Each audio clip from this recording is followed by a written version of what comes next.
ఆదిశేషుకి తోటలోని నాగుల పొట్ట ఇష్టం లేదట, తీయించాలట. బుద్ధి మాలినవాడు, మూర్ఖుడు. నాగేంద్రుడి ఆగ్రహానికి తన తండ్రి బలయ్యాడు. ఇంకోవైపు మహాతల్లి నాగవల్లీదేవి రక్తం కక్కుకుని దుర్మరణం పాలైంది. ఇలాంటప్పుడు నాగేంద్రుని ప్రసన్నం చేసుకోవాలన్న ఇంగితం లేని మూర్ఖుడు ఆదిశేషు. పొట్ట వారి పెరట్లో ఉన్నంత మాత్రాన వారి సొంతం కాదు.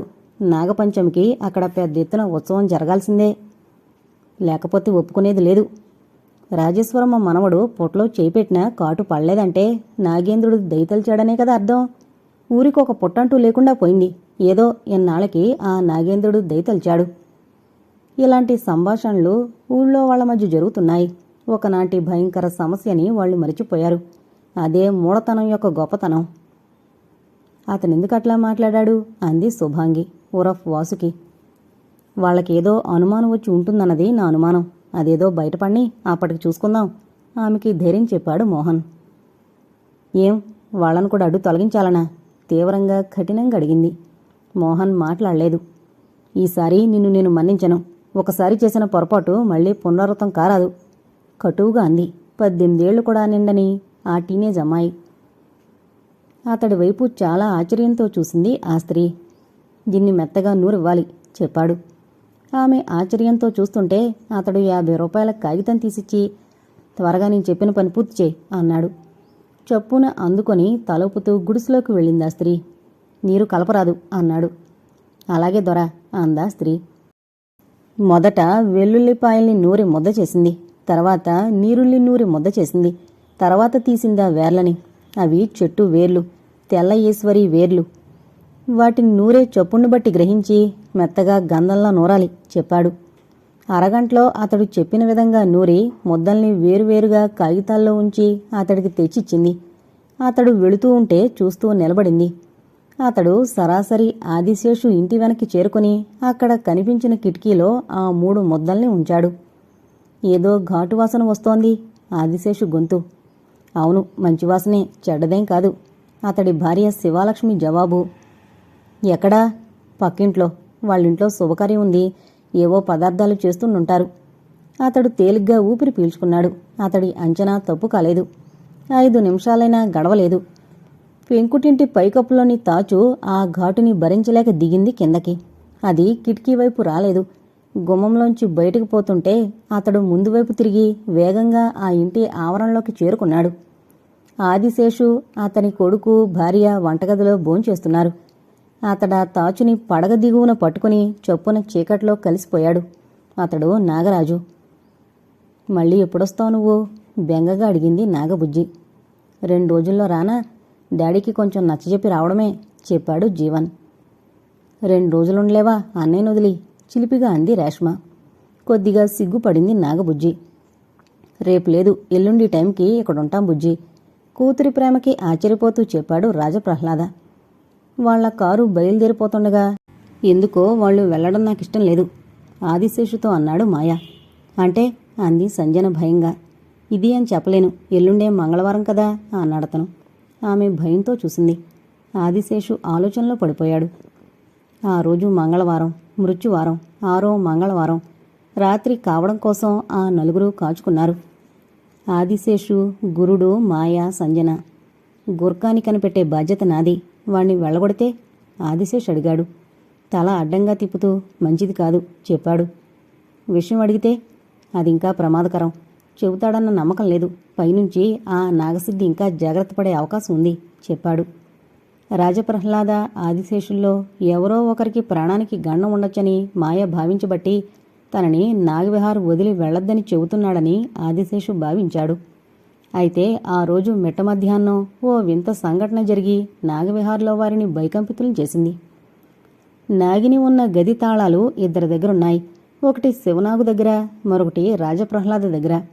అతడు ఊరు వెళ్లబోయే ముందు సంజన అడిగి తీసుకుంది. దేనికమ్మా? కొద్ది ఆశ్చర్యంతో అడిగాడు ప్రహ్లాద. అప్పుడప్పుడు నాగిని గమనిస్తుంటాను, నాకాస్త భయంగా ఉంది అంది. అయిష్టంగానే ఇచ్చాడు. నీ పిచ్చి ఏమవుతుంది అంటూ. మంగళవారం మధ్యాహ్నం భోంచేసి తన గదిలోకి వెళ్లబోయే ముందు నాగిని గదికేసి నడిచిందామె. మృత్యుంజయరావు గారి మరణం తర్వాత జంకుగా అనుమానంగా ఉంది. తాళం తీసి లోపలికి అడుగుపెట్టింది కాస్త ఎదురుగా పంజరంలో కనిపించిన దృశ్యాన్ని చూసి హడలిపోయి కెవ్వుమన అరవబోయింది కాస్త నిగ్రహించుకుని 4 అడుగులు వెనక్కి వేసి అలా చూస్తూ నిలబడిపోయింది.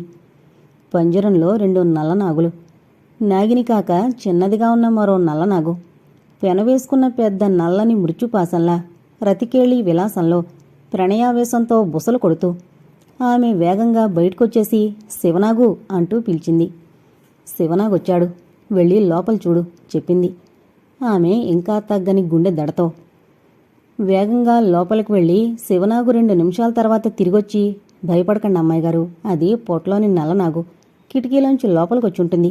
చిన్నది కదా, పంజరంలోకి సులభంగా వెళ్ళిపోయి ఉంటుంది. దానికై అది వెళ్లాలి తప్ప మనం చేయగలిగిందేమీ లేదు. తలుపులు బిగించేస్తే అట్నుంచటే వెళ్ళిపోతుంది. అందరికీ తెలిసిందంటే భయపడతారు అన్నాడు. సంజన అయోమయంగా చూసింది.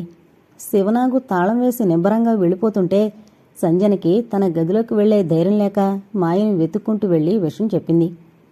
అంటే పెంపుడు సర్పానికి సర్పాహారమేగాక సర్ప సంపర్కం కూడా కల్పించబడుతోందన్నమాట అన్నాడతను అదోలా నవ్వి.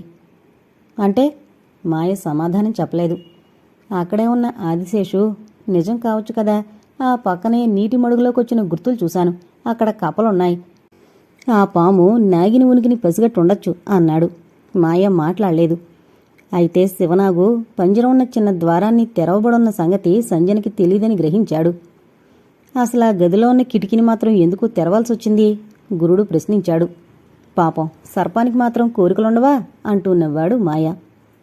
ఆ రాత్రి నాగవిహార్లో నిద్రపోయిన వారెవరోగాని మేలుకొని కూర్చున్నవారు 4. ఆదిశేషు, సంజన, మాయ, గురుడు.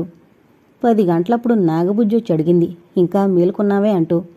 నాన్నగారింకా రాలేదు, వస్తారేమోనని చెప్పింది. నేను చూస్తున్నా, కాస్త దిగులుగాని వెళ్ళిపోయింది నాగబుజ్జి.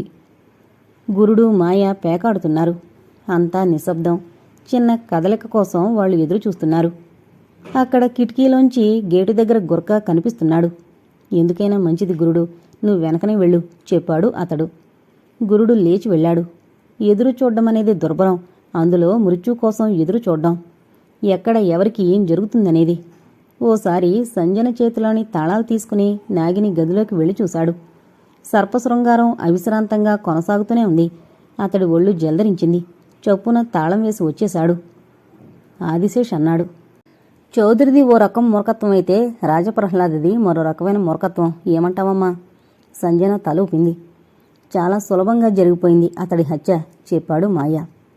నాన్నగారు ఇంతవరకు రాలేదు, నాకెందుకో భయంగా ఉంది చెప్పింది సంజన. ఏం భయపడద్దు, రవిచంద్ర చౌదరికి ముందు మరణించే అవకాశం రాలేదు. మొదట అతడి కూతురికే వచ్చింది నెమ్మదిగా చెప్పాడు. అంటే అంది సంజన. చౌదరిని మానసికంగా కూతురి చౌతో హింసించింది ఆ తర్వాతే. అతడి మాట పూర్తి కాకముందే ఉలికిపాటు ఆదిశేషులో. ఎంత పొరపాటు జరిగిపోయిందయ్యా కుమార్ అన్నాడు. ఏమైంది? అర్థం కాక అడిగాడు. నాకు ఓ ముక్కు పచ్చలారని లేకలేక పుట్టిన బిడ్డున్నాడు. 12 ఏళ్ల వాడితో నా భార్య ఇంట్లో ఒంటరిగా ఉంది. ఒక త్రుళ్ళిపాటు మాయలో. శరీరాన్ని బరువుగా ఏదో చుట్టుకుంటున్నట్టు అనిపించడంతో కళ్ళు తెరిచాడు రాజు. తన పక్కన తండ్రి లేడు. పక్క మంచంలో తల్లి గాఢ నిద్రలో ఉంది. ఏంటో పట్టేసింది. కళ్ళు చీకిలించి చూశాడు. మబ్బులు మాటన చంద్రుడు అప్పుడే బయటకొచ్చాడు. రాజు నిర్ఘంతపోయాడు. తన శరీరాన్ని చుట్టేసిన పాము పడగవిప్పి రౌద్రంగా చూస్తూ ఆడుతోంది. భయంతో హడలిపోయి కెవ్వుమనబోయాడు రాజు. అతడి నోటిని బలంగా నొక్కేసింది ఓ చెయ్యి.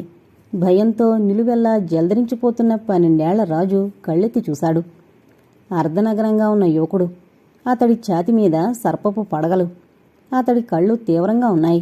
సర్పాన్ని చూసిన దానికంటే ఎక్కువగా భయపడిపోయాడు రాజు. అంటూ అతడి నుండి ఓ వికృతమైన మూలుగు. ఆ కుర్రాడి శరీరం వణికిపోసాగింది. అమ్మా మేలుకోవే, పాము నన్ను కాటేస్తోందే అరవాలనుకున్నాడు. నాన్నా, నన్ను రక్షించు. ఈ పాములాంటి మనిషి నన్ను భయపెడుతున్నాడు. త్వరగా వచ్చి నన్ను కాపాడు, లేకపోతే నేను తాతయ్యలా చచ్చిపోతానేమో, నాకు భయం వేస్తోంది అని ఏడవాలనుకున్నాడు. కాని ఏమీ చేయలేకపోయాడు. కబంధహస్తంలాంటి ఆ చెయ్యి అతడి నోటిని అదిమేస్తోంది. అబ్బా నొప్పి, వదులు అనుకుంటుండగా ఉధృతమైన పాము బుసతో పాటు శరీరంలో ఎక్కడో తెలీదుగాని సూదులు గుచ్చుకున్న బాధ. కొద్ది క్షణాల తర్వాత నిద్రొచ్చేస్తోంది, నిద్రపోతే భయం ఉండదుగా అనుకున్నాడు రాజు అమాయకంగా. వాడి కళ్ళు మూతలు పడుతున్నాయి. నాగరాజు తృప్తిగా నిశ్వసించాడు. 6వ బలి పూర్తయింది. నేనింటికి వెళతాను బాబు, సంజనని నువ్వు రెప్పలా కాపాడుకో చెబుతూ లేచాడు ఆదిశేషు. నన్ను మన్నించండి, ఆలోచన దూరం వెళ్ళలేదు తనని తాను నిందించుకుంటూ చెప్పాడు. ఆదిశేషు అప్పటికే తలుపు తీసుకుని వెళ్ళిపోయాడు. అంటే అంటే నాగసిద్ధి పగ. సంజన ఆపి భయంగా చూసింది. అవును సంజన, నా అనుమానం మొదట గంధర్వ, తర్వాత రవిచంద్ర చౌదరి. ఈ ప్రకారం చూస్తే అతడు అసంపూర్తిగా ఆగిపోయి ఇంకో విషయం నాకు అర్థం కావడం లేదు. అక్కడ రవిచంద్ర చౌదరి తండ్రికి ఎలాంటి అపకారం జరగలేదు. అతడికి ఇంకో కొడుకున్నాడు. వాళ్ళకేమీ కాకుండా ఇక్కడ హత్యలు ప్రారంభమయ్యాయి. సంజనలో భయం, మృత్యు భయం. ఆమె సన్నగా వణికి నాకు భయంగా ఉంది అంది. నేనున్నాను సంజన, నీ ప్రాణం నాది. ఆవేశంతో కాక ఆలోచనతో చెప్పాడతను. నువ్వు నాతో సహకరించాలి. పాలిపోయిన మొహంతో తల ఊపింది సంజన. సమయం చాలా మెల్లగా కదులుతూ బుధవారంలోకి ప్రవేశించింది. ఏమీ కాలేదు అంది సంజన తేలిగ్గా ఊపిరి పీల్చుకుంటూ. అప్పుడే సంతోషపడద్దు, తెల్లవారేదాకా ఆగాలి మనం అంటుండగా గురుడొచ్చాడు. అదే టైంలో బయటాగిన కారులోంచి రాజప్రహ్లాద, జీవన్ దిగి లోపలికొచ్చారు. తండ్రిని చూడగానే సంజన ప్రాణం లేచొచ్చినట్టయింది. అందరూ ఎవరి గదుల్లోకి వారు చేరుకున్న మరుక్షణం ఓ బుట్టతో ప్రత్యక్షమైన వ్యక్తి గురకాకి దాన్ని అందించి వెళ్ళిపోయాడు. తెల్లవారుజామున ఆ బుట్ట నాగవిహార్లోని ఓ సురక్షితమైన చోట జాగ్రత్తపరచబడింది. అందులో ఉన్నది నాగిని ఆహారం, సర్పాలు. ఆ వార్త తెలిసి మాయ ఆశ్చర్యపోలేదు. ఈ ఘోరాల్ని అడ్డుకోలేకపోయానే అని చింతించాడు. ఆదిశేషు ఒక్కగానొక్క కొడుకు పాముకాటికి గురయ్యాడు. నాగసిద్ధి పగకి బలైపోయాడు. రాయిలా బిగుసుకుపోయాడు ఆదిశేషు. అతడి భార్య పిచ్చిదైపోయింది. ఎన్నో నోముల పంట, గారాల బిడ్డ, క్రూరంగా బలి తీసుకున్న మృత్యువు. ఆదిశేషు కళ్ల ముందు నాగచెంచు. ఆదిశేషు కంటికి చుక్క రాలేదు. అందర్నీ ఆశ్చర్యపరిచిన విషయం రాజప్రహ్లాద కదిలిపోవడం. మాయకి పట్రానంత కోపం వచ్చింది. దాన్నతడు కంట్రోల్ చేసుకున్నాడు. ఆదిశేషుగారు, నన్ను మన్నించండి. మీకో ముక్కుపచ్చలారని బిడ్డున్న సంగతి నాకు తెలియంది కాదు. ఈ పగ తాలూకా క్రూరత్వం కూడా నా ఊహని మింగింది. నేను మీ బిడ్డని తిరిగి తెచ్చివ్వకపోయినా మళ్లీ ఇలాంటి దారుణాన్ని జరగనివ్వను. మరణించిన నీ బిడ్డ మీద ఒట్టు చెప్పాడు. ఆదిశేషు అతడివైపు నిర్వికారంగా, నిర్లిప్తంగా చూశాడు. శేషు, ఏడువు, ఒక్కసారి మనసారా ఏడువు పూడిపోయిన కంఠంతో అంటున్నాడు రాజప్రహ్లాద. అక్కడ ఉండలేక కదిలొచ్చేశాడు రాజప్రహ్లాద. ఆ అమ్మ ఇక్కడి నుంచి వెళ్ళిపోదామంటోంది సంజన చెప్పింది. వద్దు సంజన, దీనికి అంతటికీ కేంద్ర బిందువు ఈ ఊరు. ఒక్క వారం పాటు ఇక్కడుండేలా ఆవిడ ఒప్పించే బాధ్యత నీది చెప్పాడు మాయ. ప్రయత్నిస్తాను. కాదు, ఒప్పించాలి. తల ఊపిందామే. నాకు సాయం చెయ్యాలి సంజన. ఏంటది? అతడు చెప్పాడు. సంజన మొదట అతడి వైపు భయంగా చూసి తర్వాత తల ఊపింది. ఇప్పటికైనా మీకు కనిపించడం లేదా నాన్నగారు, ఇదేదో కావాలని పథకం ప్రకారం జరుగుతోందని? కూతురి మాటలకి నాకేం అర్థం కావడం లేదమ్మా. ఆనాడు రామశేషుని కాటేసిన సర్పం అక్కడెక్కడో ఉండి రాజును కాటేసి ఉండొచ్చు కదా అన్నాడు రాజప్రహ్లాద. మనుషుల మీద కానీ, వస్తువుల మీద కానీ, ఇతర జీవుల మీద కానీ అది అభిప్రాయం కావచ్చు, ద్వేషం కావచ్చు. అవసరానికి మించుంటే పరిణామాలు ఏ విధంగా ఉంటాయో అర్థమైన సంజన ఇకేమీ మాట్లాడలేదు. కోపాన్ని అణుచుకుంది. సంజన వెళ్ళాక, అదేంటి డాడీ అక్కలాంటోంది, కావాలని చేయడమేమిటి అంది నాగబుజ్జి అర్థం కానట్టు. ఆలోచనలో ఉన్న రాజప్రహ్లాద బొదులవలేదు. నాగబుజ్జి ఈ విషయం జీవంతో చెప్పింది. సంజన చాలా తెలివిగా ఆలోచిస్తున్నట్టుంది. అంటే ఇంకా తెలివైన వారి స్నేహం చేస్తున్నట్టుంది అన్నాడు జీవన్. అంటే అదేమిటో తననే అడగకపోయావా అన్నాడు జీవన్. నాగబుజ్జి సంజనని వెతుక్కుంటూ బయలుదేరింది.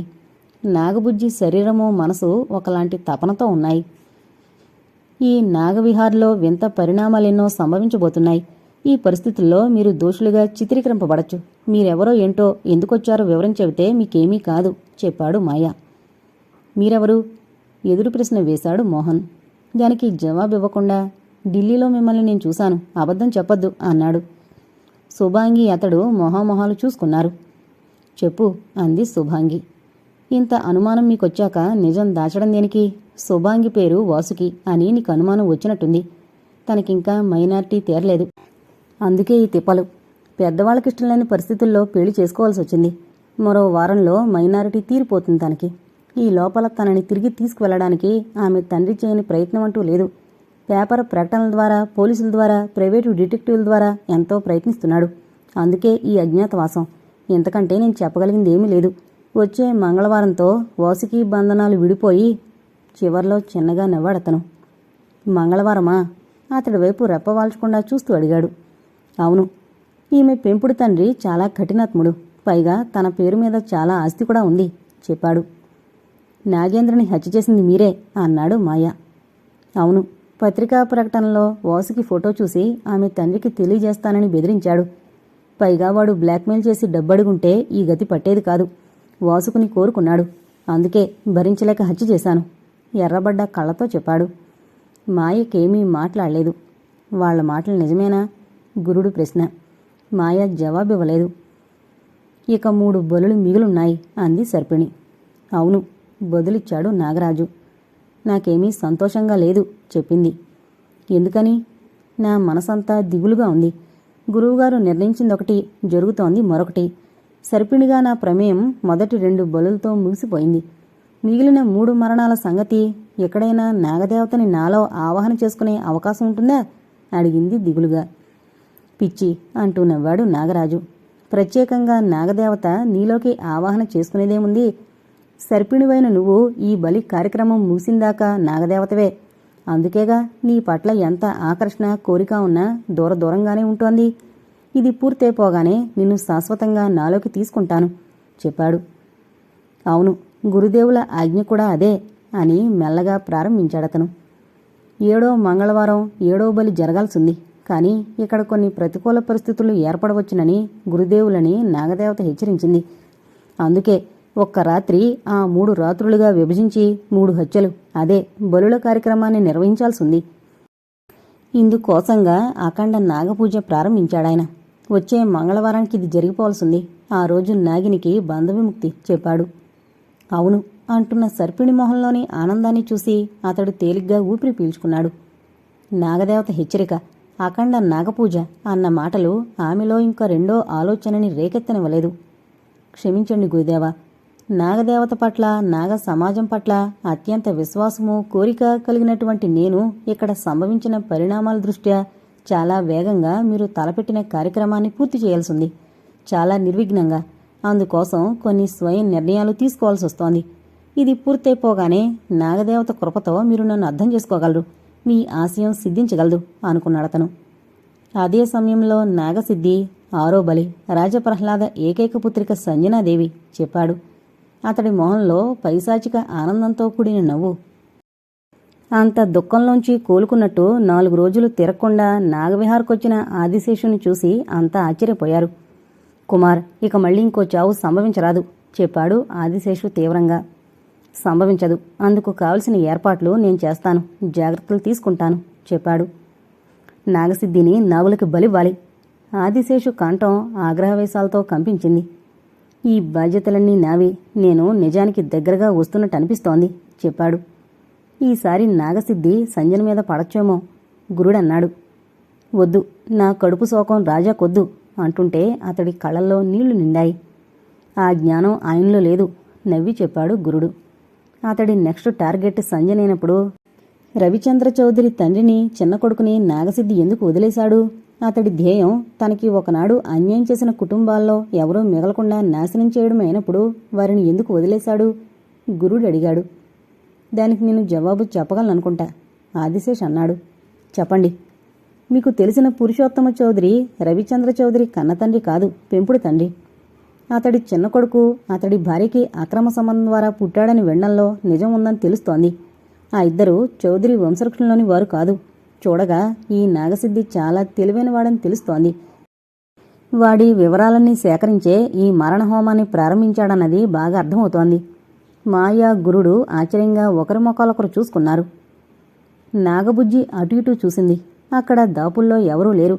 కేశవులు దూరంగా ఉన్నాడు. నెమ్మదిగా పుట్ట దగ్గరికి నడిచి చెయ్యి లోపలుంచింది. సరిగ్గా అప్పుడే బుజ్జి అన్న భయంతో నిండిన పిలుపు. త్రుళ్ళిపాటుగా చెయ్యిని పైకి లాక్కుంటూ వెనక్కి తిరిగి చూసి, సంజు నువ్వా? హడలిపోయాను అంది. ఏంటేది? పుట్టలో చేయి పెడతావేమిటి అంది సంజన భయకంపిత స్వరంతో. రింగు సంజు, నా డైమండ్ రింగు జారిపోయింది లోపల. ఎవరైనా చూస్తే తిడతారని భయపడుతూనే లోపల చేయి పెట్టాను. నువ్వు చూడనే చూసావు బొంగమూతితో చెప్పింది. నిన్ను తిట్టాలనా ఇంకేమైనా చెయ్యాలనా? నీకు మతిపోయింది. వెదవంగరం పోతే పోయింది, లోపల పాముంది అంది భయంతో చెమటలు పట్టిన మొహంతో. పాము లోపల లేదు సంజు, నాగిని పంజరంలో ఉంది, అందుకేగా ధైర్యం నవ్వుతూ చెప్పింది. ఉలిక్కిపడి ఆ సంగతి నీకెలా తెలుసు అడిగింది. నాగబుజ్జి మళ్లీ నవ్వి, తాళాలు నీ దగ్గరే కాదు, శివనాగు దగ్గర కూడా ఉన్నాయి. నీకంటే ఆసక్తిగా నేను నాగిని గమనిస్తుంటాను చెప్పింది. సర్లే పద అంటూ నాగబుజ్జి చేయి పట్టుకుంది. డైమండ్ రింగ్ ఏడుపు మొహంతో అడిగింది. పోతే పోయింది పద కసిరింది సంజన. నాగబుజ్జి మొహంలో అసంతృప్తి.